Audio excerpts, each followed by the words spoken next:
about more than half of us in this class drive a car, and about 90% of us own a cell phone or use cell phone on a daily basis. And we've all been guilty of using our cell phones while driving, whether it's like looking at that Instagram pic that so many likes you got that you think you look good in, or change that song on Pandora that reminds you of like your ex that broke your heart or something. Whatever the case may be, we all use our phones. We've been guilty of using our phones while driving. And my claim today is that using your cell phone while driving is as dangerous as driving intoxicated. And I'd like to start with a quote from Ray LaHood from the National Highway Traffic Safety Administration. He states, "There is no way to text and drive safely. Powering down your cell phone when you're behind the wheel can save millions of lives."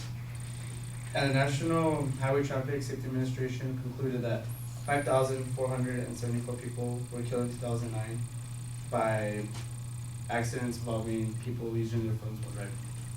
And 448,000 people were injured in accidents involving cell phone use. And it's a really bad habit that most of us have nowadays while we're driving. Always have to like glance at our phones for at least 5 seconds. That could cause a lot of accidents within those 5 seconds. And also, a study found that drunk driving accidents decreased rapidly in 2011 from 12,000 accidents a year to 9,922. And the deaths involving cell phone use rose 22% from 2002 to 2011. Probably because all the smartphones came out, like the iPhones and like the Galaxies and Androids and all that. And a lot of these accidents occurred to people within our age, like teens and people in their early 20s. They use cell phones the most.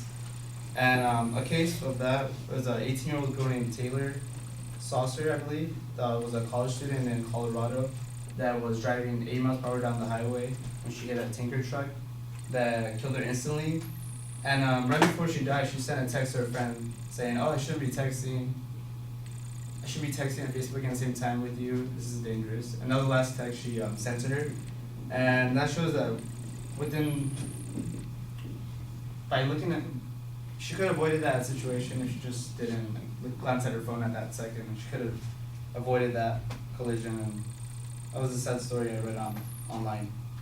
And not only does that person texting get liable for like an accident, it could also be the person that was texting them as well. They could be liable for the crash too and get blamed as well, since they were texting the individual while they were driving. And drivers who are texting have 23% more chance of crashing than someone intoxicated. And a quote from the Secretary of the National Highway Traffic Safety Administration states that texting while driving is like drinking 4 beers. And that concludes why drinking and driving is not as harmful now as texting and driving.